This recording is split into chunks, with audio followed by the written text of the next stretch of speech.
MAGA chuds are raging online after vice presidential candidate J.D. Vance praised the good work of Georgia Republican Governor Brian Kemp. On Monday, Vance posted a picture on X of himself with Kemp and wrote this: Governor Brian Kemp has done a good job for the people of Georgia. I'm grateful he's supporting President Trump in this race and fighting to bring some common sense back to the federal government. So now here's the thing. Brian Kemp is obviously, he's a Republican. He's aligned with Donald Trump and Vance on policy issues, except for one major issue, right? And this is where the problems are coming from. The fact that he did not sign on with Donald Trump's big lie.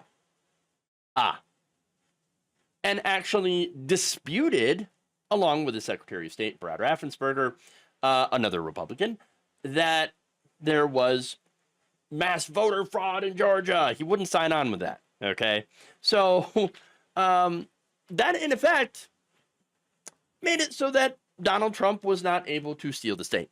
Okay, now that betrayal would not be forgotten by the MAGA faithful. In responses to Vance's post, conservative writer Jeff Carlson wrote, "I understand you have to say this publicly, but Kemp is a RINO and needs to be removed ASAP.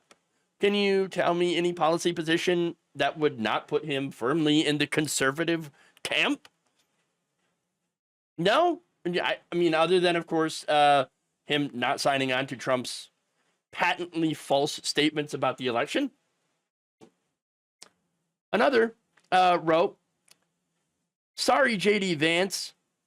If he doesn't use his weight to strengthen those voting stations, he is worthless to all of us, period." Another said, "Gotta stay on him. He's the snake in the grass. He's the snake in the grass, everybody. Oh my God. Watch out for that liberal Brian Kemp." It's ridiculous. Spiritualist Tam asks, "Seriously, a governor who won't have election results for 3 days? Come on, JD. He is not right." Getting the results, oh my God, 3 days. You realize that the changes that they attempted to make in the Georgia elections, having every ballot get hand counted, would take far more than 3 days. Okay, because of the sheer volume of all of the ballots that would need to be hand counted. You know, that takes time. That takes effort. And yes, that's why it's a tried and true method for verifying results in case there's a problem. That's why all the recounts involve hand counted ballots, but it's also why it takes so long. And guess what? Even after they did all those hand counted ballots, you know, they actually did hand count them.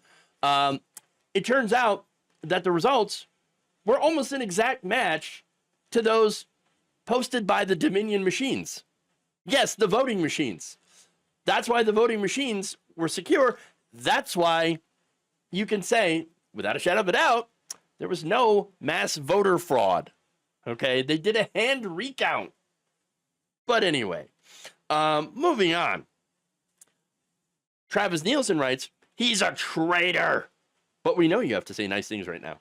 Oh, okay, well, you have to say nice things, but that means I don't have to say nice things. So I'm going to call you a traitor. Brian Kemp, traitor, RINO, liberal.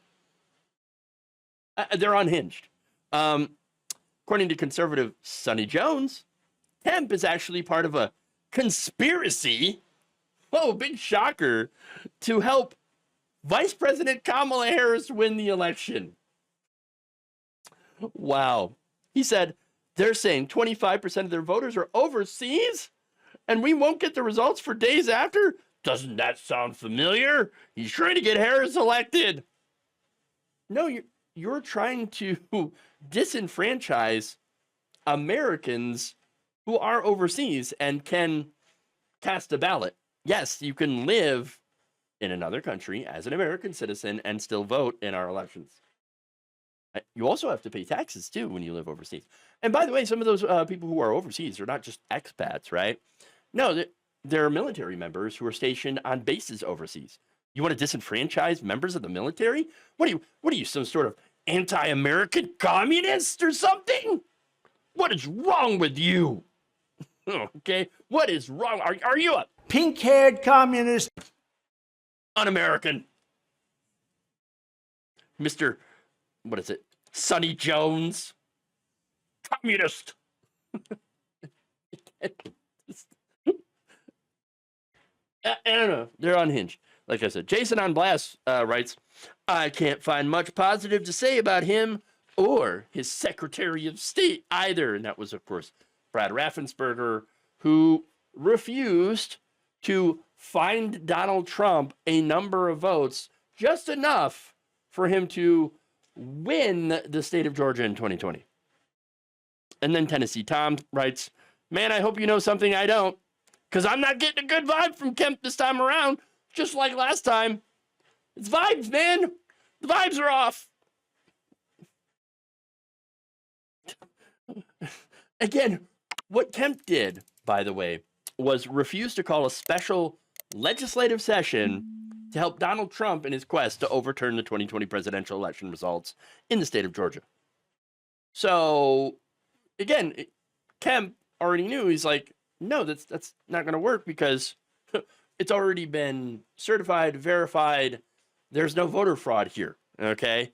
And by the way, like, the reason that you have, or one of the reasons I should say, that you have these Republicans, these local officials that are so stridently defending the election results is because they administer it, okay? And so part of the reason that they were elected is because they were like, hey, I promise I'm going to secure the votes, and I'm going to make sure every vote is counted, every legal vote is counted, all that stuff. And if they didn't do it, well, it'd look pretty bad, wouldn't it? They would look incompetent for allowing this massive voter fraud. So I think part of the pushback here from local Republican officials is, yeah, ego, but it's also because they did their jobs and there wasn't mass voter fraud. And so it's both of those things, right? And the reason I push back so hard on Trump is not just because it's true what they're saying, is because it's kind of insulting. Like, are you telling me that I don't know how to do my job? No, I know how to do my job. Trust me. If there was voter fraud, I would have rooted it out by now and then ran on that. Because that's big in Republican circles. Like, I took down voter fraud. I combated it. Look how many people I caught. The only issue with that, though, is there's such a minuscule amount of voter fraud that they can't really show you examples of it, right? Even in Florida, where Ron DeSantis made a huge case about, I'm cracking down on illegal voting. Look at all the people that I arrested for voting that they weren't allowed to. Oh, that was after your Secretary of State actually put out conflicting messages to those very voters saying that, oh, yeah, well, you had a felony, for example, you served time, you could vote. Okay, it was an issue with felons who had their voting rights restored or thought they had their voting rights restored, and it turns out that they weren't actually eligible to vote. They got arrested, and then later on, they were released. No charges pressed because, oh, look at that, we actually gave you conflicting information. That's our bad, not yours. We told you could vote when you actually weren't eligible to vote after all. Oops. There's a lot of whoopsie going on here, okay? Whoopsie. For these Republicans, especially Ron DeSantis. But anyway, that said, Donald Trump, after Kemp refused to do this special legislative session, ended up being so furious with him that he pledged to end his political career. I'm going to end that man's career. For what? Not endorsing your lie? Okay. And he backed a primary challenger in 2022. Well, obviously that didn't go very well because Brian Kemp's still the governor, but it actually went embarrassingly bad for Trump's pick. David Perdue got spanked by over 50 points. It just world-class drubbing. Okay. It's complete and utter smackdown. Okay. Ouch. Just ouch. And even so, right? Brian Kemp, he's like, I'm a Republican, and so yeah, I didn't support Trump in the primary, but I will vote for him if he's the nominee because I am a good conservative. All right, well there you go. He said, here's a quote: "Regardless of our history together, I have a vested interest in Georgia remaining in Republican hands." Okay, so guy's conservative through and through, right? Wants Republicans to win. Was going to vote for Donald Trump. Is doing pictures with JD Vance, and yet MAGA chuds are like, RINO, he wouldn't help Donald Trump cheat. And that right there is your Republican purity test, okay? It doesn't matter how conservative you are. No, it's not about being conservative. It's about backing Donald Trump. That's it, and his lies. Voter fraud did not happen in the 2020 election. It's never been a big issue. It's never swung major elections in this country. But because Donald Trump doesn't want to admit that he lost, suddenly it's, voter fraud, it's the biggest issue ever this country's ever had. Oh, it's tied to immigration, don't you know? Yes, those brown people, they're coming in. They're coming in. They're voting for Democrats. And it's always at the order of the Jews. Wait a minute. What? That's right. Every right-wing conspiracy, when you drill down into it, always comes down to anti-Semitism. Again, George Soros, right? George Soros, he's busting people in. He's busting people in to the country, and they're going to vote for Democrats, and then that's how they're going to take over the country. I wonder if any of these MAGA people have ever accused Brian Kemp of taking Soros money. Oh wait, they have. It turns out David Perdue, who ran against him, claimed that Kemp actually had a closed-door scheme to give, quote, hundreds of millions of tax dollars to a company owned by the liberal billionaire George Soros. Oh no. Here we go. Oh no. He even did a TV ad, okay, where it said, Kemp's crooked deal cost Georgians, but made Soros even richer. Oh, you're helping George Soros. And there it is. There's the anti-Semitism. Now, look, the real deal when you look into the details, George Soros doesn't own the company. It actually is going to bring jobs or has brought jobs to Georgia. And really, it's a publicly traded company. So what happened is George Soros' hedge fund bought like 2% of the company's stock. 2%. Wow. Oh, my God. But, of course, MAGA, they're going to never let facts get in the way of a good old Republican purity test. Thank you for watching. If you enjoyed this video, please like, share, subscribe, hit the bell icon in order to get notified whenever a new video is released.